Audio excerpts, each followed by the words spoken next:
Now, the big question when you're looking at the Revolutionary War is, did everybody agree with breaking free of British control? Did everybody want to start a new country free from the control of the crown? The short answer to that is no. And those people who were loyal, of course, were called the Loyalists. And our textbook gives good indication of who some of those people would be. If you think of all the different, diverse people living in the colonies and connected to the colonies, from slaves to people not from Britain, different parts of the world coming here, indentured servants, small landholders, huge plantation owners, huge businesses, small artisans, women, children.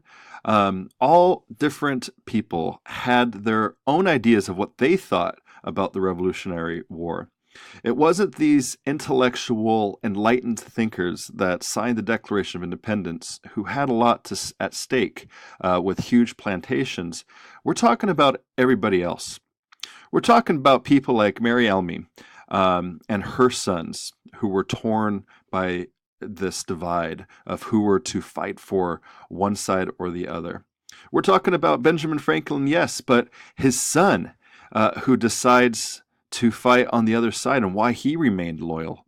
Or Oneida warriors, what Native Americans, what sides they took. You're also going to read about why so many slaves ran to places like New York to become loyal with the promise of freedom. For them, a new country and a Declaration of Independence was not a new declaration of freedom. In fact, there was promises of freeing slaves of those who stuck and became and remained loyal to the crown. So all these different aspects are an important part of this very complex story of what becomes the foundation of our country. So looking at the questions, looking at chapter 7 in particular for this discussion, really look deeply and answer these questions. And for most credit, give some good evidence and indication of what's going on here.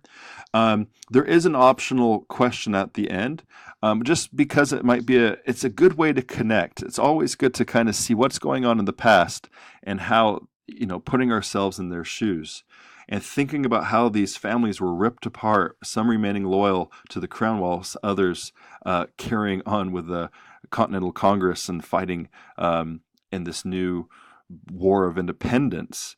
And think about how that experience that they might have went through, if you can connect that to an experience of your own self today. Political divides that are ripping people apart today around the world.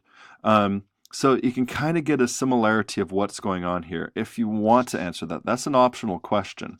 The main points 1 through 3 really give some good thoughtful information and support it with what you're reading and your own critical thinking for that full 20 points.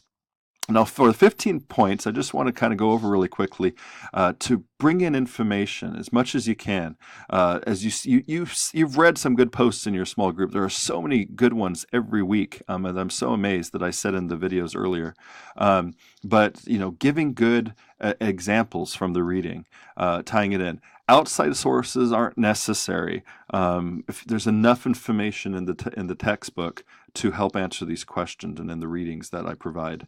But it's the saddest thing that I read wonderful posts and then I see missed out opportunities by talking to other people in your group. So be sure that you give thoughtful information about that, bringing in examples from their reading of what you liked, didn't like, something you never thought about before, or engaging in the debate of some sort. That's going to be getting you those 5 points. At least 2 different people. There are opportunities where I have given 16 out of 15 for just doing an awesome job and giving awesome effort and discussion back and forth. So there is opportunities of extra credit with this.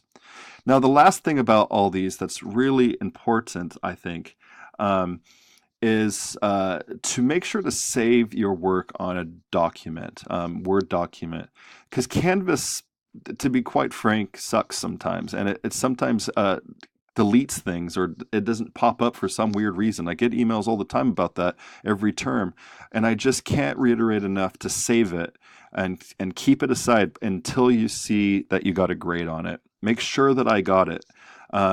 So then if there's any questions or if I didn't get it, or, even with comments sometimes, they get misplaced with Canvas for weird reasons.